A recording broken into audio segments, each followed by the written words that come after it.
Winning Punjab ਦਾ special programme ਦੇਖ ਰਹੇ ਹੋ ਤੁਸੀਂ ਤੇ ਮੈਂ ਹਾਂ ਲਖਵਿੰਦਰ ਸਿੰਘ ਮਾਨ ਲੈ ਕੇ ਹਾਜ਼ਰ ਹਾਂ ਪੰਜਾਬ ਦੀ ਰਾਜਨੀਤੀ ਦੀਆਂ ਕੁਝ ਵੱਡੀਆਂ ਤੇ ਅਹਿਮ ਖਬਰਾਂ। ਜਦੋਂ ਤੋਂ ਸੀਐਮ ਚੰਨੀ ਤੇ ਉਹਨਾਂ ਦੇ ਨਾਲ ਸੀਪੀ ਸਲਾਰ ਜੁੜ ਕੇ ਨਵੀਂ ਪੰਜਾਬ ਸਰਕਾਰ ਬਣੀ ਆ, ਉਦੋਂ ਤੋਂ ਹੀ ਪੰਜਾਬ ਦੀ ਸਰਕਾਰ ਐਕਸ਼ਨ ਮੋਡ ਦੇ ਵਿੱਚ ਨਜ਼ਰ ਆ ਰਹੀ ਹੈ। ਜੇਕਰ ਗੱਲ ਕਰੀਏ ਜਿਸ ਦਿਨ ਸੀਐਮ ਚੰਨੀ ਨੇ ਸਹੁੰ ਚੁੱਕੀ ਸੀ ਉਸ ਦਿਨ ਰਾਤਾਂ ਨੂੰ ਸੌਰੀ ਦੇਰ ਤੱਕ ਉਹਨਾਂ ਦੀ ਆਪਣੀ ਮੀਟਿੰਗ ਚੱਲਦੀ ਰਹੀ ਹੈ ਕੈਬਨਿਟ ਦੀ। ਤੇ ਉਸ ਤੋਂ ਬਾਅਦ ਅਗਲੇ ਹੀ ਦਿਨ ਉਹ ਦਿੱਲੀ ਦੇ ਲਈ ਰਵਾਨਾ ਹੋ ਗਏ ਨੇ ਹਾਈ ਕਮਾਂਡ ਦੇ ਨਾਲ ਮੀਟਿੰਗਾਂ ਦੇ ਦੌਰ ਦੇ ਲਈ। ਤੇ ਉਸ ਤੋਂ ਬਾਅਦ ਅੱਜ ਉਹ ਸਵੇਰੇ ਅੰਮ੍ਰਿਤਸਰ ਦੇ ਦੌਰੇ ਉੱਪਰ ਪਹੁੰਚੇ ਨੇ। ਉਹਨਾਂ ਦੇ ਨਾਲ ਉਹਨਾਂ ਦੇ ਦੋ ਸੀਪੀ ਸਲਾਰ ਯਾਨੀ ਕਿ ਡਿਪਟੀ ਸੀਐਮ ਸੁਖਜਿੰਦਰ ਸਿੰਘ ਰੰਧਾਵਾ ਤੇ ਨਾਲ ਓਪੀ ਸੋਨੀ ਤੇ ਨਾਲ ਪੰਜਾਬ ਕਾਂਗਰਸ ਦੇ ਪ੍ਰਧਾਨ ਨਵਜੋਤ ਸਿੰਘ ਇਸ ਅੰਮ੍ਰਿਤਸਰ ਦੇ। ਤੋ ਇਸ ਤੋਂ ਬਾਅਦ ਗੱਲਬਾਤ ਕਰਾਂਗੇ ਅਸੀਂ ਸੀਐਮ ਦੇ ਵੱਲੋਂ ਇੱਕ ਵੱਡੇ ਐਲਾਨ ਦੀ, ਜਦੋਂ ਉਹਨਾਂ ਨੇ ਕਿਹਾ ਸੀ ਕਿ ਅਸੀਂ ਪੰਜਾਬ ਦੇ ਵਿੱਚੋਂ ਵੀਆਈਪੀ ਕਲਚਰ ਖਤਮ ਕਰਾਂਗੇ। ਕੀ ਉਹ ਆਉਣ ਵਾਲੇ ਸਮੇਂ ਦੇ ਵਿੱਚ ਜੋ ਰਾਜਨੀਤਿਕ ਵੀਆਈਪੀ ਕਲਚਰ ਚੱਲ ਰਿਹਾ ਪੰਜਾਬ ਦੇ ਵਿੱਚ ਉਸ ਨੂੰ ਖਤਮ ਕਰਨ ਪਹੁੰਚੇ। ਨਾਲ ਸਿੰਘ ਢੀਂਡਸਾ ਜੋ ਕਿਸ ਤਰ੍ਹਾਂ ਫੇਲ ਹੋ ਕੇ ਸ਼੍ਰੋਮਣੀ ਅਕਾਲੀ ਦਲ ਦੀ ਹਿੱਸਾ ਦਿੱਤਾ।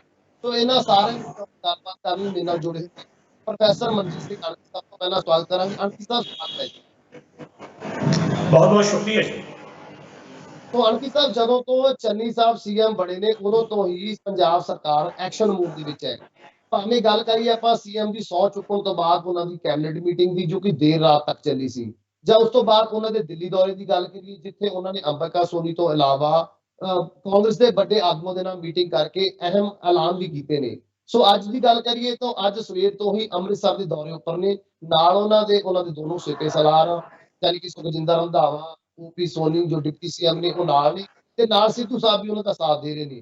ਤੁਸੀਂ ਕਿਵੇਂ ਦੇਖ ਰਹੇ ਹੋ ਇਸ ਦੌਰੇ ਨੂੰ, ਜੋ ਇਹਨਾਂ ਪੰਜਾਬ ਨਵੀਂ ਪੰਜਾਬ ਦੀ ਜੋ ਨਵੀਂ ਸਰਕਾਰ ਹੈ ਉਹਨਾਂ ਦੇ ਇਸ ਦੌਰੇ ਦੀ ਕਿੰਨੀ ਕੁ ਅਹਿਮੀਅਤ ਹੈ?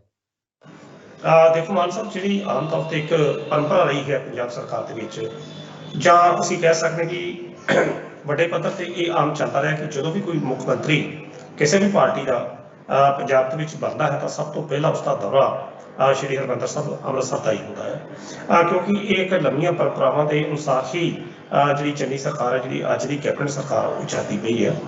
ਤੁਸੀਂ ਐਕਸ਼ਨ ਮੂਵ ਦੀ ਗੱਲ ਕੀਤੀ। ਐਕਸ਼ਨ ਮੂਵ ਠੀਕ ਸੀ ਕਿ ਉਹਨਾਂ ਨੇ ਦੋ ਡਿਪਟੀ ਸੀਐਮ ਜਿਹੜੇ ਉਹ ਬਣਾਏ ਨੇ ਔਰ ਉਸ ਤੋਂ ਬਾਅਦ ਦੇਰ ਰਾਤ ਤੱਕ ਮੀਟਿੰਗ ਜਿਹੜੀ ਹੈ ਉਹ ਚੱਲੀ ਔਰ ਉਸ ਤੋਂ ਬਾਅਦ ਅਗਲੇ ਦਿਨ ਨੂੰ ਦਿੱਲੀ ਨੂੰ ਰਵਾਨਾ ਹੋ ਗਏ।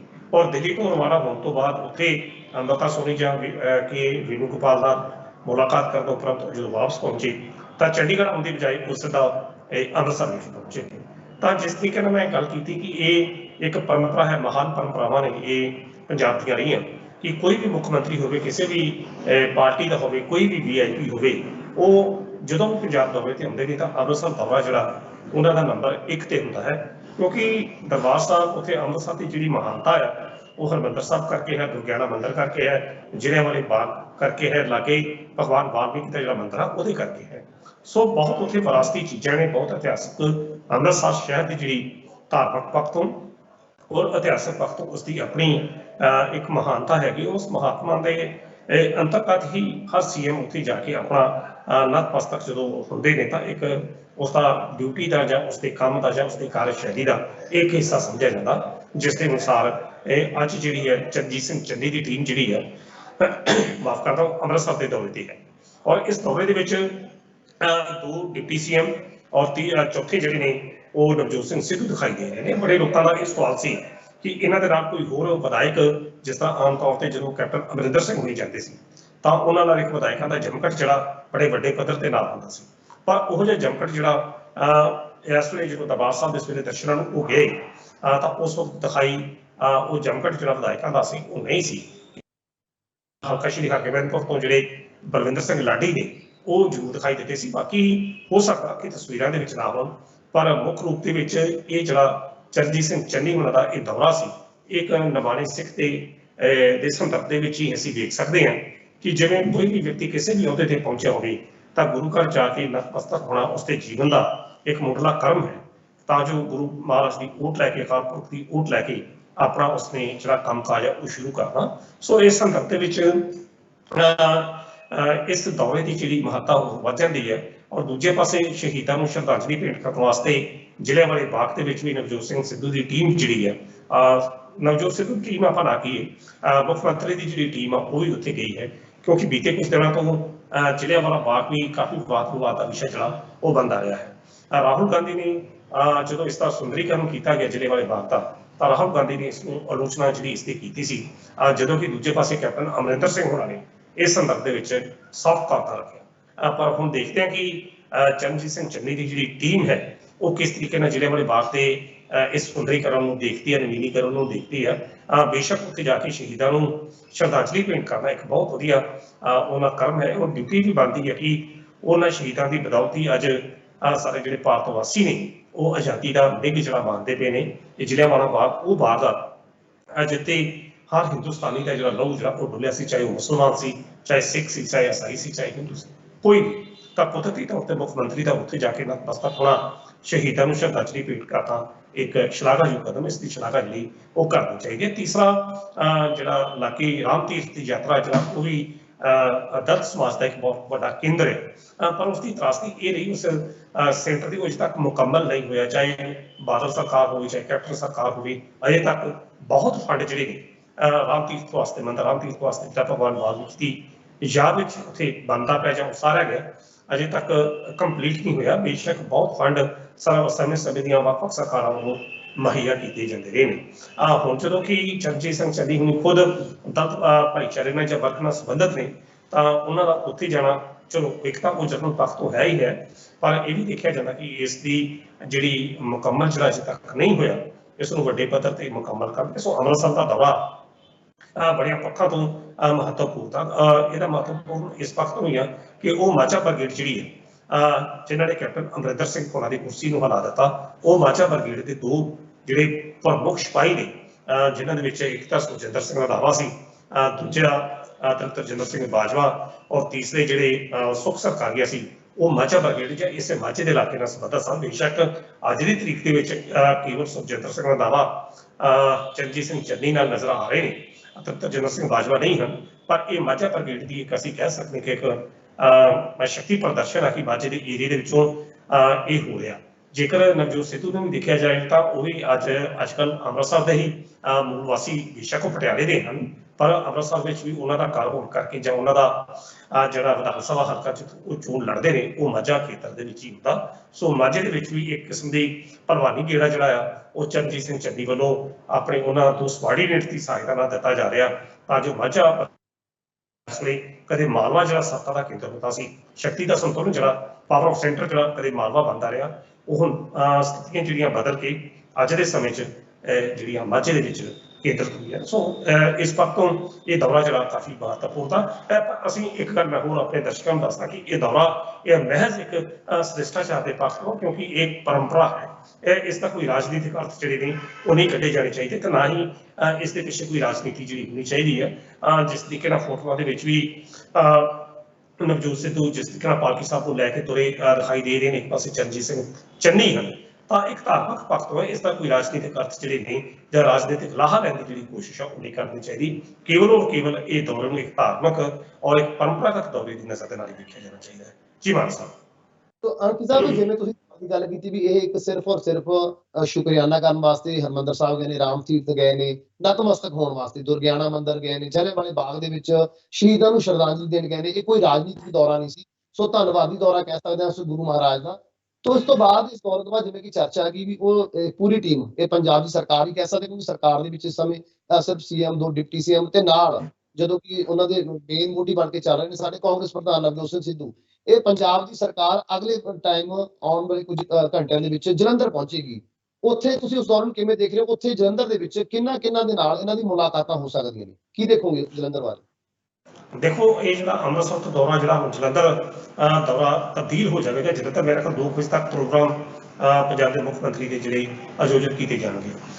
ਬੇਸਿਕਲੀ ਦੁਆਬਾ ਜਿਹੜਾ ਖੇਤਰ ਆ, ਇਹ ਦਲਿਤ ਵਰਗ ਦੀ ਅਸੀਂ ਕਹਿ ਸਕਦੇ ਕਿ ਇੱਕ ਬੜਾ ਵੱਡਾ ਕੇਂਦਰ ਹੈਗਾ। ਸਾਰੇ ਪਾਸੇ ਦਲਿਤ ਵੋਟਾਂ ਦਾ ਪ੍ਰਭਾਵ ਜਿਹੜਾ ਆ ਉਹ ਇਸ ਇਲਾਕੇ ਦੇ ਦੁਆਬਾ ਖੇਤਰ ਦੀਆਂ 7-8 ਸੀਟਾਂ ਸਿੱਧੀਆਂ ਜਿਹੜੀਆਂ ਉਹ ਦਲਿਤ ਵਰਗ ਨਾਲ ਸੰਬੰਧਿਤ ਨੇ।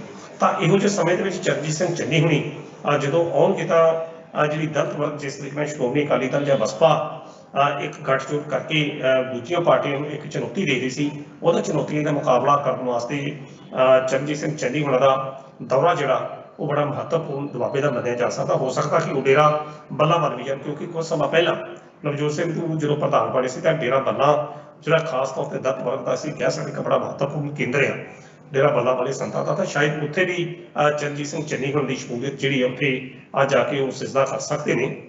ਬਾਕੀ ਰਾਜਨੀਤਿਕ ਦਾਇਰੇ 'ਚ ਅਗਰ ਵੇਖਾਂ ਤਾਂ ਜਲੰਧਰ ਦਾ ਆਸੇ-ਪਾਸੇ ਦਾ ਖੇਤਰ ਪੂਰਨ ਤੌਰ ਤੇ ਦਲਿਤ ਵਰਗ ਨਾਲ ਸੰਬੰਧਿਤ ਆ, ਤਾਂ ਚਰਨਜੀਤ ਸਿੰਘ ਚੰਨੀ ਖਾਸ ਤੌਰ ਤੇ ਜਿੱਥੋਂ ਤੱਕ ਸਾਡੇ ਸੂਤਰਾਂ ਦੀ ਜਾਣਕਾਰੀ ਹੈ ਕਿ ਉਹ ਹੋ ਸਕਦਾ ਕਿ ਜਿਹੜੇ ਦਲਿਤ ਵਰਗ ਦੇ MLAs ਨੇ ਉਹਨਾਂ ਨੂੰ ਮਿਲਣ, ਜਿਹੜੇ ਸਰਕਾਰਤਾ ਲੀਡਰ ਨੇ ਉਹਨਾਂ ਨੂੰ ਮਿਲਣ। ਬਾਕੀ ਇੱਥੇ ਕੋਈ ਜਲੰਧਰ ਦੇ ਵਿੱਚ ਇਹੋ ਜਿਹੀ ਕੋਈ ਅਜੇ ਤੱਕ ਜ਼ਿਲ੍ਹਾ ਪ੍ਰਸ਼ਾਸਨ ਵੱਲੋਂ ਕੋਈ ਵੀ ਸੂਚਨਾ ਜਿਹੜੀ ਆ ਉਹ ਪ੍ਰੈਸ ਤੱਕ ਜਾਂ ਲੋਕ ਸੰਪਰਕ ਵਿਭਾਗ ਨੂੰ ਨਹੀਂ ਦਿੱਤੀ ਗਈ ਕਿ ਉਹਨਾਂ ਦਾ ਜਿਹੜਾ ਖਾਸ ਕੋਈ ਪ੍ਰੈਸ ਕਾਨਫਰੰਸ ਹੋ ਸਕਦੀ ਹੈ ਜਾਂ ਕੋਈ ਵੀ ਇਹੋ ਜਿਹਾ ਕਾਰਜ ਹੋ ਸਕਦਾ, ਅਜਿਹਾ ਨਹੀਂ ਹੈ।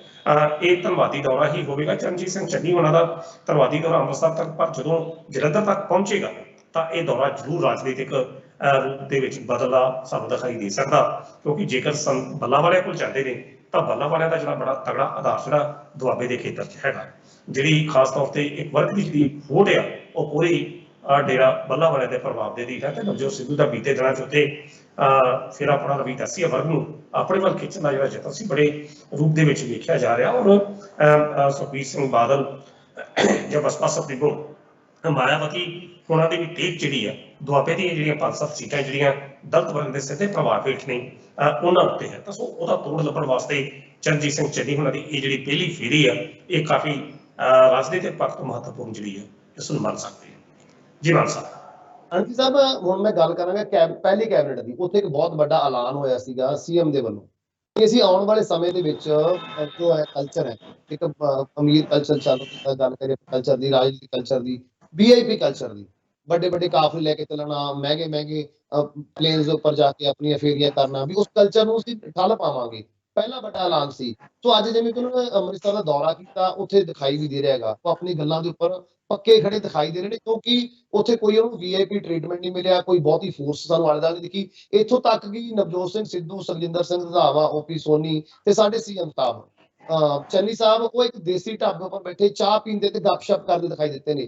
ਕੀ ਤੁਹਾਨੂੰ ਲੱਗਦਾ ਕਿ ਜਦੋਂ ਵੀ ਕੋਈ ਨਵੀਂ ਕੈਬਨਿਟ ਬਣਦੀ ਹੈ, ਨਵੀਂ ਸਰਕਾਰ ਬਣਦੀ ਹੈ, ਉਹ ਸਭ ਤੋਂ ਪਹਿਲਾਂ ਇਹੀ ਐਲਾਨ ਹੁੰਦਾ ਹੈ ਆਮ ਲੋਕਾਂ ਨੂੰ ਭਰਮਾਉਣ ਦੇ ਲਈ ਕਿ ਅਸੀਂ VIP ਕਲਚਰ ਨੂੰ ਖਤਮ ਕਰਾਂਗੇ, ਜਿਵੇਂ ਕਿ ਚੰਨੀ ਜੀ ਨੇ ਵੀ ਆਉਣ ਸਾਰੇ ਬਿਆਨ ਦਿੱਤਾ ਸੀਗਾ? ਕੀ ਤੁਹਾਨੂੰ ਲੱਗਦਾ ਵੀ ਜਿੰਨਾ ਚਿਰ ਸਰਕਾਰ ਰਹੇਗੀ, ਕਿਉਂਕਿ 3 ਜਾਂ 4 ਮਹੀਨੇ ਸਰਕਾਰ ਹੈ ਫਿਲਹਾਲ, 22 ਤੋਂ ਪਹਿਲਾਂ ਗੱਲ ਕਰੀਏ, ਕਿ ਇਹ ਜੋ ਕਲਚਰ ਹੈ ਰਾਜਨੀਤੀ ਦੀ ਦੇਣ ਹੈ, ਇਹ VIP ਕਲਚਰ ਖਤਮ ਕਰ ਦੇਣਗੇ ਚੰਨੀ ਜੀ? ਦੇਖੋ, ਇਹੋ ਜਿਹਾ ਜਿਹੜਾ ਪ੍ਰਭਾਵ ਆ ਇਹ ਹਰ ਆਮ ਜਿਹੜੀ ਪਾਰਟੀ ਹੁੰਦੀ ਉਹ ਸਟਾਰਟਿੰਗ ਤੇ ਜ਼ਰੂਰ ਕਰਦੀ ਹੈ। ਜਦੋਂ ਦਿੱਲੀ 'ਚ ਆਮ ਆਦਮੀ ਪਾਰਟੀ ਆਈ ਤਾਂ ਉਹਨਾਂ ਨੇ VIP ਕਲਚਰ ਨੂੰ ਖਤਮ ਕਰਨ ਦੀ ਗੱਲ ਕੀਤੀ। ਪੰਜਾਬ ਦੇ ਵਿੱਚ ਜਿਹੜੇ ਆਮ ਆਦਮੀ ਪਾਰਟੀ ਦੇ ਵਿਧਾਇਕ ਸੀ ਉਹਨਾਂ ਨੇ ਵੀ ਕਿਹਾ ਸੀ ਕਿ ਅਸੀਂ ਸਰਕਾਰੀ ਸੁੱਖ ਸਹੂਲਤਾਂ ਜਿਹੜੀਆਂ ਨਹੀਂ ਲੈਣੀਆਂ, ਕੋਈ ਸਰਕਾਰੀ ਸਕਿਉਰਟੀ ਨਹੀਂ ਲੈਣੀ, ਕੋਈ ਗੱਡੀ ਨਹੀਂ ਲੈਣੀ, ਅਸੀਂ ਆਮ ਆਦਮੀ ਹਾਂ। ਤਾਂ ਚਲੋ ਦੂਜੇ ਪਾਸੇ ਉਹਨਾਂ ਦੀ ਜਿਹੜੀ ਸਥਿਤੀ ਆ ਉਹ ਵੀ ਪਤਾ ਹੀ ਹੈ ਲੋਕਾਂ ਨੂੰ ਕਿ ਕਿਸ ਤਰੀਕੇ ਦਾ ਰਿਹਾ। ਹੁਣ ਜਦੋਂ ਦੇ ਸੁਖਬੀਰ ਬਾਦਲ ਹੁਣੀ ਗੱਲ ਪੰਜਾਬ ਦੀ ਲੈ ਕੇ 100 ਦਿਨ ਵਾਸਤੇ ਨਿਕਲੇ, ਉਹਨਾਂ ਨੇ ਵੀ ਜਾ ਕੇ ਤਾਸ਼ਾ ਤੂਸ਼ਾ ਕਾਫੀ ਖੇਡੀਆਂ, ਕਿਤੇ ਚਾਹ ਚੂ ਪੀਤੀ, ਬਥੇਰਾ ਕੁਝ ਡਰਾਮਾ ਜਿਹਾ ਸੁਖਬੀਰ ਬਾਦਲ ਨੇ ਕਰਕੇ ਦੱਸਿਆ। ਤਾਂ ਚਲੋ ਚਰਨਜੀਤ ਸਿੰਘ ਚੰਨੀ ਹੁਣੀ ਹੁਣ ਸਾਡੇ ਮੁੱਖ ਮੰਤਰੀ ਬਣ ਕੇ ਆਏ ਨੇ, ਇਹਨਾਂ ਨੇ ਆਮ ਜਿਹੜਾ ਕਲਚਰ ਆ ਉਹ ਕਿਹਾ ਕਿ ਸਧਾਰਨ ਕਲਚਰ ਰਹੇਗਾ, VIP ਕਲਚਰ ਖਤਮ ਹੋਏਗਾ। ਇਹ ਤਾਂ ਆਉਣ ਵਾਲਾ ਸਮਾਂ ਦੱਸੇਗਾ ਕਿ ਕਿੱਥੋਂ ਤੱਕ ਇਹਨਾਂ ਗੱਲਾਂ ਤੇ ਇਹ ਪੂਰੇ ਉਤਰਦੇ ਨੇ। ਬੇਸ਼ੱਕ ਅੱਜ ਦੇ ਸਥਿਤੀ ਦੇ ਵਿੱਚ ਤੁਸੀਂ ਜਿਸ ਤਰ੍ਹਾਂ ਆਪਾਂ ਤਸਵੀਰਾਂ 'ਚ ਦਿਖਾ ਰਹੇ ਹਾਂ ਕਿ ਸਧਾਰਨ ਤੌਰ ਤੇ ਗੱਲਾਂ ਬਾਤਾਂ ਇੱਕ ਦੁਕਾਨ ਤੇ ਬੈਠ ਕੇ, ਅੰਮ੍ਰਿਤਸਰ ਦੀ ਬੜੀ ਮਸ਼ਹੂਰ ਦੁਕਾਨ ਹੈ ਗਿਆਨੀ ਦੀ ਚਾਹ, ਜਿੱਥੇ ਉਹ ਚਾਹ ਪੀਂਦੇ, ਬੜੀ ਮਸ਼ਹੂਰ ਦੁਕਾਨ ਆ। ਤਾਂ ਠੀਕ ਹੈ, ਅੰਮ੍ਰਿਤਸਰ ਦਾ ਸਾਰੇ ਬੰਦੇ ਉੱਥੇ ਆਣ ਕੇ ਚਾਹ ਪਾਣੀ ਪੀਂਦੇ ਨੇ। ਚੰਗੀ ਗੱਲ ਆ ਕਿ ਜੇਕਰ ਚੰਨੀ ਹੁਣੀ ਆਪਣਾ ਇਹੋ ਜਿਹਾ ਪ੍ਰਭਾਵ ਦੇਣ ਕਿ ਅਸੀਂ ਧਰਤੀ ਦੇ ਲੋਕਾਂ ਨਾਲ ਜੁੜੇ ਹਾਂ, ਨਾ ਕਿ ਉੱਪਰ ਦੇ ਅਰਸ਼ ਦੇ ਲੋਕਾਂ ਦੇ ਨਾਲ, ਤੇ ਚੰਗੀ ਗੱਲ ਆ, ਕਿਉਂਕਿ ਗੱਲਾਂ ਕਹਿਣੀ ਤੇ ਕਥਨੀ 'ਚ ਮਾਨਸਾ ਬੜਾ ਅੰਤਰ ਹੁੰਦਾ। ਪਹਿਲੇ ਦਿਨ ਦੇ ਅਨੁਮਾਨ ਤੋਂ ਅਸੀਂ ਇਹ ਵੇਖ ਸਕਦੇ ਕਿ ਇਹ ਬਿਲਕੁਲ ਉਸੇ ਤਰ੍ਹਾਂ ਹੀ ਹੋਵੇਗਾ ਜਿਸ ਤਰੀਕੇ ਦਾ ਪ੍ਰਦਰਸ਼ਨ ਜਿਹੜਾ ਅੱਜ ਕੀਤਾ ਜਾ ਰਿਹਾ। ਇਹ ਆਉਣ ਵਾਲਾ ਸਮਾਂ ਦੱਸੇਗਾ ਕਿ ਕਹਿਣੀ ਤੇ ਕਥਨੀ 'ਚ ਕਿੰਨਾ ਅੰਤਰ ਆ। ਜ਼ਰੂਰੀ ਅੱਜ ਤੱਕ ਡਰਾਮਾ ਜਿਹੜਾ, ਚਲੋ ਡਰਾਮਾ ਨਹੀਂ ਆਪਾਂ ਕਹਿ ਸਕਦੇ ਕਿ ਠੀਕ ਹੈ ਕਿ ਗੁਰੂ ਘਰ ਤੋਂ ਮੱਥਾ ਟੇਕ ਕੇ ਪਹੁੰਚੇ ਨੇ, ਵਧੀਆ ਗੱਲ ਹੈ। ਇਹ ਆਉਣ ਵਾਲਾ ਸਮਾਂ ਦੱਸੇਗਾ ਕਿ ਜਿਹੜਾ ਇਹ VIP ਕਲਚਰ ਹੈ ਕਿਸ ਹੱਦ ਤੱਕ ਖਤਮ ਹੁੰਦਾ ਜਾਂ ਕਿਸ ਹੱਦ ਤੱਕ ਖਤਮ ਨਹੀਂ ਹੁੰਦਾ। ਕਿਉਂਕਿ ਜਿਹੜੇ ਪਿਛਲੇ ਦੌਰ 'ਚ ਵੇਖਿਆ ਜਾਵੇ ਤਾਂ ਸਮੇਂ ਦੇ ਜਿੰਨੇ ਵੀ ਨੇਤਾ ਰਹੇ ਨੇ ਜਾਂ ਵਿਧਾਇਕ ਰਹੇ ਨੇ, ਇਹੋ ਜਿਹਾ ਡਰਾਮਾ ਬੜਿਆਂ ਵੱਲੋਂ ਕੀਤਾ ਜਾਂਦਾ ਰਿਹਾ। ਜਿਸ ਤਰ੍ਹਾਂ ਸੁਖਬੀਰ ਬਾਦਲ ਇੱਕ ਉਹ ਪਿਛਲੇ ਦਿਨੀ ਜਦੋਂ ਦੌਰੇ ਤੇ ਨਿਕਲੇ ਤਾਂ ਇੱਕ ਢਾਣੀ ਦਾ ਤਾਸ਼ ਖੇਡਦੇ ਜਾਂ ਉੱਥੇ ਚਾਹ ਪੀਂਦੇ ਦਿਖਾਈ ਦਿੱਤੇ, ਤਾਂ ਉਹ ਜਿਹੜੇ ਬੰਦਿਆਂ ਦੇ ਪਰਨੇ ਬੰਨੇ ਹੀ ਉੱਥੇ, ਉਹ ਸਾਫ਼ ਪਤਾ ਲੱਗਣ ਡਿਆ ਕਿ ਇੱਕ ਸ਼ੋਅ ਹੈ, ਮਤਲਬ ਪਲਟ ਸ਼ੋਅ, ਆਪਾਂ ਸ਼ੋਅ ਤਿਆਰ ਕੀਤਾ ਗਿਆ ਸੀ ਉਹ ਸਾਰਾ ਕੁਝ। ਤਾਂ ਬਥੇਰਾ ਕੁਝ ਰਾਜਨੀਤਿਕ ਪਾਰਟੀਆਂ ਕਰਦੀਆਂ ਨੇ, ਪਰ ਜੇਕਰ ਚੰਨੀ ਹੁਣੀ ਵਾਕਿਆ ਹੀ ਪੰਜਾਬ ਦੇ ਲੋਕਾਂ ਨੂੰ ਇੱਕ ਉਹ ਸੁਣਾ ਦੇਣਾ ਚਾਹੁੰਦੇ ਨੇ ਕਿ ਇਹ ਸਰਕਾਰ ਲੋਕਾਂ ਦੀ ਸਰਕਾਰ ਹੈ, ਆਮ ਲੋਕਾਂ ਦੀ ਸਰਕਾਰ ਆ, ਤਾਂ ਫਿਰ ਬਦਲਾਵ ਜਿਹੜਾ ਜ਼ਰੂਰੀ ਹੈ ਔਰ ਲੋਕ ਇਸ ਦਾ ਸਵਾਗਤ ਕਰਨਗੇ। ਖੈਰ ਅੱਜ ਦੇ ਸੰਦਰਭ 'ਚ ਆਪਾਂ ਨੂੰ ਕੋਈ ਜ਼ਿਆਦਾ ਟਿੱਪਣੀ ਕਰਨ ਦੀ ਲੋੜ ਨਹੀਂ ਹੈ ਤੇ ਨਾ ਹੀ ਇਜਾਜ਼ਤ ਦਿੱਤੀ, ਕਿਉਂਕਿ ਇਹ ਉਹਨਾਂ ਦਾ ਦੌਰਾ ਇੱਕ ਧਾਰਮਿਕ ਦੌਰਾ ਸੀ। ਆਉਣ ਵਾਲਾ ਸਮਾਂ ਦੱਸੇਗਾ ਜਿਹੜਾ ਕਿਸ ਕਰਵਟ ਬੈਠਦਾ ਹੈ। ਜੀ ਮਾਨ ਸਾਹਿਬ। ਅਰਥੀ ਸਾਹਿਬ, ਇੱਕ ਮੈਂ ਗੱਲ ਹੋਰ ਕਰਨੀ ਚਾਹਾਂਗਾ, ਜਦੋਂ ਦਿੱਲੀ ਦਾ ਦੌਰਾ ਕੀਤਾ ਗਾ ਸੀਐਮ ਨੇ ਤੇ ਉਹਨਾਂ ਦੀ ਪੂਰੀ ਟੀਮ ਨੇ, ਕੈਬਨਿਟ ਟੀਮ ਨੇ, ਉਸ ਤੋਂ ਬਾਅਦ ਪੰਜਾਬ ਦੀ ਰਾਜਨੀਤੀ ਵਿੱਚ ਥੋੜੀ ਹਲਚਲ ਹੋਈ ਹੈ। ਹਲਚਲ ਇਸ ਤਰ੍ਹਾਂ ਕਿਉਂਕਿ ਉੱਥੇ ਸਭ ਨੂੰ ਪਤਾ ਸੀ ਕਿ ਕੈਬਨਿਟ ਦੇ ਵਿਸਥਾਰ ਬਾਰੇ ਹਾਈ ਕਮਾਂਡ ਨਾਲ ਮੀਟਿੰਗ ਲਈ ਜਾ ਰਹੇ ਨੇ। ਉੱਥੇ ਸੁਣਨ ਵਿੱਚ ਇਹ ਵੀ ਆਇਆ, ਚਰਚਾ ਇਸ ਗੱਲ ਦੀ ਹੈ ਵੀ ਉਹਨਾਂ ਨੇ ਰਾਹੁਲ ਗਾਂਧੀ ਨਾਲ ਵੀਡੀਓ ਕਾਨਫਰੰਸ ਦੀ ਵੀ ਗੱਲ ਕੀਤੀ ਹੈਗੀ, ਸਿਰਫ ਵਿਸਥਾਰ ਨੂੰ ਲੈ ਕੇ। ਇਹਨਾਂ ਦੀ ਦੌਰੇ ਤੋਂ ਬਾਅਦ ਪੰਜਾਬ ਦੀ ਰਾਜਨੀਤੀ ਵਿੱਚ ਵੱਡੀ ਹਲਚਲ ਹੋਈ ਹੈ, ਖਾਸ ਤੌਰ ਤੇ ਕਾਂਗਰਸ ਦੇ ਧੜੇ ਵਿੱਚ। ਕਾਂਗਰਸ ਦੇ ਜੇਕਰ ਧੜੇ ਦੀ ਗੱਲ ਕਰੀਏ, ਚਾਹੇ ਧਰਮਸੋਤ ਨੇ, ਚਾਹੇ ਰਣਜੀਤ ਸਿੰਘ ਬਿੱਟੂ ਨੇ, ਚਾਹੇ ਸਿੰਘ ਪਿੰਕੀ ਨੇ, ਉਹਨਾਂ ਨੇ ਦਿੱਲੀ ਦੀਆਂ ਭੀੜਾਂ ਘੱਟ ਦਿੱਤੀਆਂ ਨੇ ਵੀ ਤਾਂ ਜੋ ਉਹਨਾਂ ਦੀ ਕੁਰਸੀ ਬਚੀ ਰਹੇ। ਕੀ ਤੁਹਾਨੂੰ ਲੱਗਦਾ ਹੈ ਵੀ ਇਹਨਾਂ ਦੀ ਕੁਰਸੀ ਬਚੇਗੀ, ਜਾਂ ਫਿਰ ਜੋ ਦਿੱਲੀ ਪਹੁੰਚੇ ਨੇ ਉਹਦਾ ਕੋਈ ਜ਼ਿਆਦਾ ਫਾਇਦਾ ਨਹੀਂ ਹੋਏਗਾ? ਇੱਕ ਕਾਂਗਰਸ ਦੇ ਵਿੱਚ ਕੈਪਟਨ ਦਾ ਇੱਕ ਬਹੁਤ ਵੱਡਾ ਝਟਕਾ ਲੱਗਣ ਜਾ ਰਿਹਾ ਹੈ। ਦੇਖੋ, ਕੈਪਟਨ ਧੜੇ ਨੂੰ ਤਾਂ ਬਹੁਤ ਵੱਡਾ ਜਿਹੜਾ ਝਟਕਾ ਸੀ ਉਹ ਲੱਗ ਹੀ ਚੁੱਕਾ ਕਿ ਜਦੋਂ ਹਾਈ ਕਮਾਂਡ ਨੇ ਕੈਪਟਨ ਨੂੰ ਬਾਹਰ ਦਾ ਰਸਤਾ ਵਿਖਾ ਦਿੱਤਾ ਗਿਆ, ਤਾਂ ਫਿਰ ਕਿਸ ਸੂਰਤ ਦੇ ਵਿੱਚ ਇਹ ਜਿਹੜੇ ਮੰਤਰੀ ਨੇ ਇਹ ਜਾ ਕੇ ਆਪਣਾ ਪੱਖ ਦਾ ਪੇਸ਼ ਕਰ ਸਕਦੇ ਨੇ। ਸਾਧੂ ਸਿੰਘ ਧਰਮਸੋਤ ਬਚਾਉਣ ਦੇ ਲਈ ਉਹ ਹਾਈ ਕਮਾਂਡ ਦੇ ਕੋਲ ਜਾ ਕੇ, ਜਦੋਂ ਕਿ ਪਤਾ ਵੀ ਹੁਣ ਨਵਜੋਤ ਧੜਾ ਹੈ ਵੀ ਆ, ਉਹਨਾਂ ਦੀ ਸਰਕਾਰ ਵੀ ਬਣ ਚੁੱਕੀ, ਤਾਂ ਨੈਚੁਰਲੀ ਇਹ ਵੀ ਕੁਰਸੀਆਂ ਤਾਂ ਉਹਨਾਂ ਦੀ ਜਾਣਗੀਆਂ। ਜਿਵੇਂ ਗੱਲ ਜਾਂਚ ਦੀ ਹੋ ਰਹੀ ਹੈ, ਹੋ ਸਕਦਾ ਧਰਮਸੋਤ ਦੇ ਵਿਰੁੱਧ ਆਉਣ ਵਾਲੇ ਦਿਨਾਂ ਵਿੱਚ ਅਸੀਂ ਇਹ ਵੀ ਸੁਣ ਲਈਏ ਉਹਨਾਂ ਵਿਰੁੱਧ ਜਾਂਚਾਂ ਸ਼ੁਰੂ ਹੋਣ ਲੱਗੀਆਂ, ਜਿਵੇਂ ਕਿ ਘਪਲੇ ਹੋਈ ਸੀ ਪਹਿਲਾਂ, ਸਕਾਲਰਸ਼ਿਪ ਘਪਲੇ ਹੋਈ ਸੀ। ਲੇਕਿਨ ਉਹ ਇਹ ਗੱਲ ਤੋਂ ਦੂਰ ਦਰਕਿਨਾਰ ਕਰਦੇ ਹੋਏ ਵੀ ਸਾਡੇ ਵਿਰੁੱਧ ਜਾਂਚ ਵੀ ਹੋ ਸਕਦੀ ਹੈ। ਉਹਨੂੰ ਸਿਰਫ ਆਪਣੀ ਕੁਰਸੀ ਦੀ ਪਈ ਹੈ, ਉਹ ਕੁਰਸੀ ਬਚਾਉਣ ਲਈ ਅੰਬਿਕਾ ਸੋਨੀ ਕੋਲੇ ਪਹੁੰਚੇ ਨੇ ਜਾਂ ਹਾਈ ਕਮਾਂਡ ਨਾਲ ਗੱਲ ਕਰਦੇ ਨਜ਼ਰ ਆ ਰਹੇ ਨੇ। ਕਿਵੇਂ ਦੇਖ ਰਹੇ ਹੋ? ਜੀ ਦੇਖੋ, ਉਹ ਤਾਂ ਜ਼ਰੂਰ ਉਹਨਾਂ ਵੱਲੋਂ ਯਤਨ ਕੀਤਾ ਜਾਊਗਾ। ਈਵਨ ਕਿ ਕੈਪਟਨ ਅਮਰਿੰਦਰ ਸਿੰਘ ਉਹਨਾਂ ਨੇ ਵੀ ਇਹ ਇੱਕ ਬਿਆਨ ਜਿਹੜਾ ਦਾਗਿਆ ਸੀ ਕਿ ਜਦੋਂ ਵੀ ਕੈਬਨਿਟ ਦਾ ਵਿਸਤਾਰ ਹੋਵੇ ਤੇ ਮੇਰੇ ਧੜੇ ਦੇ ਵਿਧਾਇਕਾਂ ਨੂੰ ਜਾਂ ਜਿਹੜੇ ਸਾਬਕਾ ਮੰਤਰੀ ਜਿਹੜੇ ਹੁਣ ਰਹਿ ਚੁੱਕੇ ਨੇ ਉਹਨਾਂ ਨੂੰ ਨਜ਼ਰ ਅੰਦਾਜ਼ ਨਾ ਕੀਤਾ ਜਾਵੇ। ਪਰ ਜਿਸ ਤਰੀਕੇ ਨਾਲ ਬੀਤੇ ਦੌਰ 'ਚ ਅਸੀਂ 4 ਦਿਨਾਂ ਤੋਂ ਵੇਖਦੇ ਪਏ ਹਾਂ ਕਿ ਕੇਵਲ ਮੰਚ ਦੇ ਉੱਤੇ ਜਿਹੜਾ ਕੇਵਲ ਇੱਕੋ ਪਾਤਰ ਜਿਹੜਾ ਨਵਜੋਤ ਸਿੱਧੂ ਦਿਖਾਈ ਦੇ ਰਿਹਾ, ਤਾਂ ਮੇਰਾ ਨਹੀਂ ਖਿਆਲ ਕਿ ਇਹਨਾਂ ਜਿਹੜੇ ਸਾਧੂ ਸਿੰਘ ਧਰਮਸੋਤ ਜਾਂ ਬਾਕੀ ਮੰਤਰੀ ਜਿਨ੍ਹਾਂ ਦੇ ਨਾਮ ਲਏ ਨੇ, ਇਹ ਦਿੱਲੀ ਵਿਖੇ ਜਾ ਕੇ ਆਪਣੀ ਕੁਰਸੀ ਨੂੰ ਬਚਾ ਸਕਣ, ਕਿਉਂਕਿ ਕੁਰਸੀ ਦੀ ਜਿਹੜਾ ਫੈਸਲਾ ਉਹ ਇਹ ਨਵਜੋਤ ਸਿੱਧੂ ਦੀ ਜਿਹੜੀ ਟੀਮ ਕਰਕੇ ਹੀ ਵਾਪਸ ਪਹੁੰਚੀ ਹੈ। ਤਾਂ ਤੁਸੀਂ ਸ਼ਾਮ ਤੱਕ, ਸ਼ਾਇਦ ਕੱਲ੍ਹ ਸਵੇਰ ਤੱਕ ਜਿਹੜਾ ਐਲਾਨ ਹੋ ਸਕਦਾ। ਬਾਕੀ ਜ਼ਰੂਰੀ ਹੈ ਕਿ ਕੈਪਟਨ ਅਮਰਿੰਦਰ ਸਿੰਘ ਦੇ ਧੜੇ ਨੂੰ ਵੀ ਨੁਮਾਇੰਦਗੀ ਜਿਹੜੀ ਆ ਉਹ ਦਿੱਤੀ ਜਾਏਗੀ। ਤਾਂ ਉਹਦੇ ਜੇਕਰ ਓਪੀ ਸੋਨੀ ਜਿਹੜਾ ਹੈ ਉਹ ਕੈਪਟਨ ਅਮਰਿੰਦਰ ਸਿੰਘ ਦੇ ਧੜੇ ਉਹਨਾਂ ਦੇ ਹੀ ਮੰਨੇ ਜਾਂਦੇ ਸਨ, ਉਹਨਾਂ ਨੂੰ ਨੁਮਾਇੰਦਗੀ ਡਿਪਟੀ ਸੀਐਮ ਦੇ ਰੂਪ 'ਚ ਦਿੱਤੀ ਜਾ ਚੁੱਕੀ ਹੈ। ਬਾਕੀ ਸਾਧੂ ਸਿੰਘ ਧਰਮਸੋਤ ਵਰਗਾ ਬੰਦਾ ਜਿਹਦੇ ਉੱਤੇ ਇੰਨੇ ਭ੍ਰਿਸ਼ਟਾਚਾਰ ਦੇ ਇਲਜ਼ਾਮ ਜਿਹੜੇ ਲੱਗਦੇ ਨੇ, ਮੇਰਾ ਨਹੀਂ ਖਿਆਲ ਕਿ ਪੰਜਾਬ ਵਜ਼ਾਰਤ ਵਿੱਚ ਉਸਦੀ ਦੁਬਾਰਾ ਜਿਹੜੀ ਵਾਪਸੀ ਹੋਵੇ। ਹੋਰ ਕੋਈ ਮੰਤਰੀ ਨੇ, ਗੁਰਪ੍ਰੀਤ ਕਾਂਗੜ ਦੀ ਛੁੱਟੀ ਜਿਹੜੀ ਯਕੀਨਨ ਤੈਅ। ਸੋ ਇਹੋ ਜਿਹੇ ਕੁਝ ਮੰਤਰੀ ਬੇਸ਼ੱਕ ਦਿੱਲੀ ਵੀ ਹੀਰਾ ਕੱਟ ਲੈਣ, ਪਰ ਫੈਸਲਾ ਉਹੋ ਹੀ ਹੋਏਗਾ ਜੋ ਨਵਜੋਤ ਸਿੱਧੂ ਕਰੇਗਾ। ਜੀ ਅੰਤ ਤੱਕ ਗੱਲ ਕਰੀਏ, ਬਹੁਤ ਚਰਚਾਵਾਂ ਨੇ ਗਿਆ ਸ਼੍ਰੋਮਣੀ ਅਕਾਲੀ ਦਲ ਦੇ ਮਨਜਿੰਦਰ ਸਿੰਘ ਸਿਰਸਾ ਦੀਆਂ, ਤੇ ਸਿਰਸਾ ਜੀ ਜੋ ਕਿ ਸਮੇਂ ਦਿੱਲੀ ਦੇ ਪ੍ਰਧਾਨ ਵੀ ਨੇ ਗੁਰਦੁਆਰਾ, ਜੋ ਕਿ ਗੁਰਮੁਖੀ ਦੇ ਪੇਪਰ ਦੇ ਵਿੱਚੋਂ ਫੇਲ ਹੋ ਚੁੱਕੇ ਨੇ। ਅਰਸ਼ਦ ਸੁਣ ਰਹੇ ਮੈਨੂੰ? ਹਾਂਜੀ ਹਾਂਜੀ, ਆ ਰਹੀ ਬਾਤ ਤੁਹਾਡੀ। ਹਾਂ, ਅਰਸ਼ਦ ਮੈਂ ਗੱਲ ਕਰ ਰਿਹਾ ਸੀ ਮਨਜਿੰਦਰ ਸਿੰਘ ਸਿਰਸਾ ਦੀ, ਸ਼੍ਰੋਮਣੀ ਅਕਾਲੀ ਦਲ ਦੇ ਨੇ। ਉਹ ਆਪਣੇ ਚੋਣ ਦਾ ਗੁਰਮੁਖੀ ਦਾ ਪੇਪਰ ਹੋਇਆ ਸੀ, ਉਹਦੇ ਵਿੱਚੋਂ ਫੇਲ ਹੋ ਚੁੱਕੇ ਨੇ। ਨਾ ਤਾਂ ਉਹ ਸਹੀ ਉਚਾਰਨ ਕਰ ਸਕੇ ਨੇਗੇ ਗੁਰੂ ਗ੍ਰੰਥ ਸਾਹਿਬ ਦੀ ਬਾਣੀ, ਤੇ ਨਾ ਹੀ ਉਹ ਪੰਜਾਬੀ ਨੂੰ ਸ਼ੁੱਧ ਤਰੀਕੇ ਨਾਲ ਲਿਖ ਸਕਦੇ ਤੈਅ ਆ ਜੀ। ਤੁਸੀਂ ਕਿਵੇਂ ਦੇਖ ਰਹੇ ਹੋ ਆਉਣ ਵਾਲੇ ਸਮੇਂ ਦੇ ਵਿੱਚ ਦਿੱਲੀ ਦੇ ਵਿੱਚ ਕੀ ਹਲਚਲ ਹੋ ਸਕਦੀ ਹੈ, ਖਾਸ ਤੌਰ ਤੇ ਦਿੱਲੀ ਗੁਰਦੁਆਰਾ ਪ੍ਰਬੰਧਕ ਕਮੇਟੀ? ਦੇਖੋ, ਜੋ ਮਨਜਿੰਦਰ ਸਿੰਘ ਸਿਰਸਾ ਨੇ, ਇਹ ਦਿੱਲੀ ਜਿਹੜਾ ਅਕਾਲੀ ਦਲ ਨੇ, ਜਿਹੜਾ ਸੁਖਬੀਰ ਸਿੰਘ ਬਾਦਲ ਹੋਣਾ ਦਾ ਅਕਾਲੀ ਦਲ, ਉਹਦੇ ਬੜੇ ਮਹੱਤਵਪੂਰਨ ਲੀਡਰ ਨੇ ਔਰ ਸਿੱਖ ਮਸਲੇ ਨੂੰ ਬੜੇ ਟਾਈਮ ਸਮੇਂ ਤੇ ਉਠਾਉਂਦੇ ਨੇ। ਹੁਣ ਟ੍ਰੈਜੇਡੀ ਇਹ ਹੈ ਕਿ ਜਦੋਂ ਚੋਣਾਂ ਹੋਈਆਂ ਪਿਛਲੇ ਦਿੱਲੀ ਗੁਰਦੁਆਰਾ ਪ੍ਰਬੰਧਕ ਕਮੇਟੀ ਦੀਆਂ, ਉਹਦੇ ਵਿੱਚ ਸ਼੍ਰੋਮਣੀ ਅਕਾਲੀ ਦਲ ਦਾ ਜਿਹੜਾ ਗਰੁੱਪ ਸੀ ਉਹਦਾ ਜਿੱਤ ਗਿਆ, ਪਰ ਮਨਜਿੰਦਰ ਸਿੰਘ ਸਿਰਸਾ ਹਾਰ ਗਿਆ। ਮਨਜਿੰਦਰ ਸਿੰਘ ਸਿਰਸੇ ਦੇ ਹਾਰਨ ਦੀ ਟ੍ਰੈਜੇਡੀ ਇਹੋ ਸੀ ਕਿ ਸ਼ਾਇਦ ਉਹ ਲੋਕਾਂ ਦੇ ਵਿੱਚ ਇਹਨਾਂ ਆਪਣੀ ਸਥਿਤੀ ਜਿਹਨੂੰ ਬਹਾਲ ਨਹੀਂ ਕਰ ਸਕਿਆ। ਤੁਹਾਨੂੰ ਮੈਂ ਯਾਦ ਹੋਵੇਗਾ ਸਾਡੇ ਦਰਸ਼ਕਾਂ ਨੂੰ, ਇਹ ਭਾਜਪਾ ਦੇ ਵੀ ਐਮਐਲਏ ਸੀ ਤੇ ਅਕਾਲੀ ਦਲ ਨਾਲ ਸੰਬੰਧ ਸੀ। ਬੀਤੇ ਸਮੇਂ 'ਚ ਇਹਨਾਂ ਦੀ ਭੂਮਿਕਾ ਜਿਹੜੀ ਕੁਝ ਇਸ ਤਰ੍ਹਾਂ ਦੀ ਰਹੀ ਹੈ। ਹੁਣ ਕਿਉਂਕਿ ਦਿੱਲੀ ਗੁਰਦੁਆਰਾ ਪ੍ਰਬੰਧਕ ਕਮੇਟੀ ਦਾ ਪ੍ਰਧਾਨ ਥਾਪਣਾ ਤਾਂ ਇਹ ਹਾਰ ਚੁੱਕੇ ਨੇ, ਸੰਵਿਧਾਨਕ ਤੌਰ ਤੇ ਇਹ ਉਸ ਕਮੇਟੀ ਦਾ ਹਿੱਸਾ ਨਹੀਂ ਬਣ ਸਕਦੇ। ਤਾਂ ਦੂਜੇ ਪਾਸੇ ਇਹਨਾਂ ਨੂੰ ਕੋਪਟ ਕਰਕੇ ਇਹ ਜ਼ਰੂਰ ਸੀ, ਇਹਨਾਂ ਨੂੰ ਸ਼੍ਰੋਮਣੀ ਅਕਾਲੀ ਦਲ ਕੋਪਟ ਕਰਦਾ ਉਸ ਕਮੇਟੀ ਦੇ ਵਿੱਚ ਤੇ ਪ੍ਰਧਾਨ ਦੀ, ਕਿਉਂਕਿ ਹਰ ਬੰਦਾ ਪ੍ਰਧਾਨਗੀ ਵਾਸਤੇ ਤਾਂ ਤੰਗੋ ਬੱਚੀ ਹੁੰਦਾ ਹੀ ਹੈ। ਤਾਂ ਉਹਦੇ ਵਾਸਤੇ ਇੱਕ ਰਸਤਾ ਕੱਢਿਆ ਗਿਆ ਕਿ ਕੋਪਟ ਕਰਕੇ ਇਹਨਾਂ ਨੂੰ ਮੈਂਬਰ ਬਣਾ ਲਿਆ ਜਾਵੇ ਤੇ ਇਹਨਾਂ ਨੂੰ ਦੁਬਾਰਾ ਦਿੱਲੀ ਗੁਰਦੁਆਰਾ ਪ੍ਰਬੰਧਕ ਕਮੇਟੀ ਦਾ ਪ੍ਰਧਾਨ ਥਾਪਿਆ ਜਾਵੇ। ਪਰ ਜਿਹੜਾ ਉਹ ਬੋਰਡ ਸੀ ਉਹਨਾਂ ਨੇ ਸ਼੍ਰੀ ਗੁਰੂ ਗ੍ਰੰਥ ਸਾਹਿਬ 'ਚ 1358 ਪੰਨਾ ਪੜ੍ਹਨ ਲਈ ਆਖਿਆ ਗਿਆ, ਇਹ ਪੜ੍ਹ ਕੇ ਸੁਣਾਓ, ਨਹੀਂ ਪੜ੍ਹ ਸਕੇ। ਫਿਰ ਉਹਨਾਂ ਨੇ ਕਿਹਾ ਕਿ ਤੁਸੀਂ 48 ਸ਼ਬਦ ਕੋਈ ਗੁਰਬਾਣੀ ਦੇ ਜਿਹੜੇ ਤੁਹਾਨੂੰ ਆਉਂਦੇ ਹੋ ਤੁਸੀਂ ਉਹ ਲਿਖ ਕੇ ਦਿਖਾ ਦਿਓ। ਉਹਨਾਂ ਦੇ ਵਿੱਚ 27 ਸ਼ਬਦ ਇਸ ਬੰਦੇ ਕੋਲੋਂ ਗਲਤ ਲਿਖੇ ਗਏ।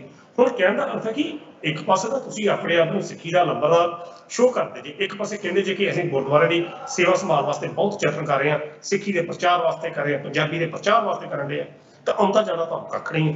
ਦੂਸਰੇ ਬੰਨੇ ਗੁਰੂ ਗ੍ਰੰਥ ਸਾਹਿਬ ਦੇ ਜਿਸ ਉੱਤੇ ਤੁਸੀਂ ਸਿਆਸਤ ਕਰ ਰਹੇ ਗੁਰੂ ਗ੍ਰੰਥ ਸਾਹਿਬ ਦੇ ਨਾਮ ਦੇ ਉੱਤੇ ਦਿੱਲੀ ਗੁਰਦੁਆਰਾ ਪ੍ਰਬੰਧਕ ਕਮੇਟੀ ਦੀ ਪ੍ਰਧਾਨਗੀ ਨੂੰ ਹਟਾਉਣ ਵਾਸਤੇ, ਘੱਟੋ ਘੱਟ ਸਰੂਪ ਤੁਹਾਡਾ ਠੀਕ ਹੈ, ਮੰਨ ਲਓ ਕਿ ਸਿੱਖੀ ਦਾ ਸਰੂਪ ਹੈਗਾ, ਘੱਟੋ ਘੱਟ ਉਹ ਬਾਣੀ ਤਾਂ ਪੜ੍ਹਨੀ ਸਿੱਖ ਲਓ।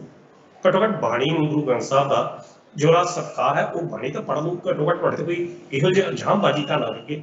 ਤਾਂ ਸੋ ਇਸ ਕਰਕੇ ਮਨਜਿੰਦਰ ਸਿੰਘ ਸਰਸਾ ਦੀ ਜਿਹੜੀ ਇੱਕ ਰਣਨੀਤੀ ਦੀ ਭੁੱਖ ਤੇ ਪ੍ਰਧਾਨਗੀ ਨੂੰ ਲੈਣ ਦੀ, ਉਹ ਇਹਦਾ ਚਿਹਰਾ ਨੰਗਾ ਹੋ ਗਿਆ ਕਿ ਪਤਾ ਲੱਗ ਗਿਆ ਕਿ ਇਹ ਧਾਰਮਿਕ ਪੱਖ ਤੋਂ ਇਹ ਵਿਅਕਤੀ ਕਿੱਥੇ ਖਲੋਤਾ ਔਰ ਇਹਦੀ ਕਹਿਣੇ ਦੀ ਕਥਨੀ ਚ ਕਿੰਨਾ ਤੰਤਰ ਆ। ਸੋ ਘੱਟ ਤੋਂ ਘੱਟ ਸਿੱਖੀ ਸਰੂਪ ਵਾਲੇ ਜ਼ਰੂਰੀ ਨਹੀਂ ਕਿ ਸਿੱਖੀ ਸਰੂਪ ਦੇ ਵਿੱਚ ਬੰਦਾ ਤਾਂ ਗੁਰਬਾਣੀ ਦੇ ਪੱਖ ਤੋਂ ਵੀ ਬੰਦਾ ਪੂਰਨ ਹੋਵੇਗਾ। ਦੇਖੋ ਦਿੱਲੀ ਗੁਰਦੁਆਰਾ ਪ੍ਰਬੰਧਕ ਕਮੇਟੀ ਜਿਹੜਾ ਪ੍ਰਧਾਨਗੀ ਪਾਤੇ ਆ, ਪਤਾ ਨਹੀਂ ਬੀਤੇ ਦੌਰਾਂ 'ਚ ਕੀ ਕੁਝ ਹੁੰਦਾ ਰਿਹਾ, ਕਿਹੋ ਜਿਹੇ ਬੰਦੇ ਨੂੰ ਮਿਲਦਾ ਰਿਹਾ। ਤਾਂ ਜੇਕਰ ਉਹ ਸਰਸਾ ਸਾਹਿਬ ਨੂੰ ਇਸ ਵਾਲਾ ਇੰਟਰਸਟ ਸੀ, ਘੱਟੋ ਘੱਟ ਤਿਆਰੀ ਕਰਕੇ ਜਾਂਦੇ ਜਾਂ ਮਲਾਈ ਲੈਂਦੇ ਕਿ ਕੋਈ ਇੱਥੇ ਪ੍ਰਧਾਨ ਜਿਹੜਾ ਹੈ ਫਾਗੂ ਚੋਂ ਤਾਂ ਨਿਕਲਣਾ ਨਹੀਂ ਹੈ, ਜਿਸ ਤਰ੍ਹਾਂ ਪੰਜਾਬ ਦੇ ਵਿੱਚ ਸ਼੍ਰੋਮਣੀ ਗੁਰਦੁਆਰਾ ਪ੍ਰਬੰਧਕ ਕਮੇਟੀ ਦਾ ਪ੍ਰਧਾਨ ਨਿਕਲਦਾ ਹੈ। ਇਹ ਤਾਂ ਫਿਰ ਅਗਲਿਆਂ ਨੇ ਕੋਈ ਤੁੱਲਾ ਪਾਤੀ ਜਾਂ ਜਿਹੜਾ ਦੂਜਾ ਸਰਦਾਰ ਤਾਂ ਰਹੀ, ਉਹਨਾਂ ਨੇ ਇਹੋ ਜਿਹੀਆਂ ਸਥਿਤੀਆਂ ਕ੍ਰੀਏਟ ਕਰਤੀਆਂ। ਸੋ ਇਹੋ ਜਿਹੀ ਜਿਹੜੀ ਨਮੋਸ਼ੀ ਆ, ਜਿਸ ਤਰੀਕੇ ਨਾਲ ਲੋਕ ਕਹਿੰਦੇ, ਅਸੀਂ ਨਹੀਂ ਕਹਿ ਰਹੇ, ਲੋਕ ਕਹਿੰਦੇ ਨੇ ਕਿ ਸਰਸੇ ਨੂੰ ਜਿਹੜੀ ਚੱਲੀ ਪਈ ਆ, ਪਰ ਇਹਦੇ ਤੋਂ ਬਚਿਆ ਜਾਣਾ ਚਾਹੀਦਾ ਕਿ ਘੱਟੋ ਘੱਟ ਜੇਕਰ ਤੁਸੀਂ ਇਹੋ ਜਿਹੇ ਅਹੁਦੇ ਤੇ ਜਾਣ ਦੀ ਇੱਛਾ ਰੱਖਦੇ ਤਾਂ ਤੁਹਾਡਾ ਕਰਤਾਰ ਉੱਚਾ ਹੋਣਾ ਚਾਹੀਦਾ। ਜੀ ਮਾਨ ਸਾਹਿਬ। ਤੌਲਕੀ ਸਾਹਿਬ, ਤੁਸੀਂ ਇਹਨਾਂ ਅਹਿਮ ਮੁੱਦਿਆਂ ਤੇ ਗੱਲਬਾਤ ਕਰਨ ਲਈ ਸਾਡੇ ਨਾਲ ਜੁੜੇ, ਉਹਦੇ ਲਈ ਤੁਹਾਡਾ ਬਹੁਤ ਬਹੁਤ ਧੰਨਵਾਦ। ਬਹੁਤ ਬਹੁਤ ਸ਼ੁਕਰੀਆ ਜੀ। ਤੋ ਇਹ ਸਨ ਪ੍ਰੋਫੈਸਰ ਮਨਜੀਤ ਸਿੰਘ ਅਣਖੀ, ਜਿਨ੍ਹਾਂ ਨੇ ਪੰਜਾਬ ਦੀਆਂ ਅਹਿਮ ਖਬਰਾਂ ਤੇ ਨਾਲ ਮਨਜਿੰਦਰ ਸਿੰਘ ਸਿਰਸਾ ਦੇ ਅਹਿਮ ਮੁੱਦੇ ਉੱਪਰ ਵਿਸਥਾਰ ਨਾਲ ਚਰਚਾ ਕੀਤੀ। ਉਮੀਦ ਹੈ ਤੁਹਾਨੂੰ ਇਹ ਚਰਚਾ ਪਸੰਦ ਆਈ ਹੋਵੇਗੀ। ਤੁਹਾਨੂੰ ਇਹ ਚਰਚਾ ਕਿਸ ਤਰ੍ਹਾਂ ਲੱਗੀ ਸਾਨੂੰ ਕਮੈਂਟ ਕਰਕੇ ਜ਼ਰੂਰ ਦੱਸਿਓ। ਇੱਕ ਨਵੇਂ ਸਪੈਸ਼ਲ ਪ੍ਰੋਗਰਾਮ ਵਿੱਚ ਫਿਰ ਤੋਂ ਤੁਹਾਡੇ ਨਾਲ ਮੁਲਾਕਾਤ ਹੋਏਗੀ। ਉਦੋਂ ਤੱਕ ਮੈਨੂੰ ਦਿਓ ਇਜਾਜ਼ਤ। ਧੰਨਵਾਦ।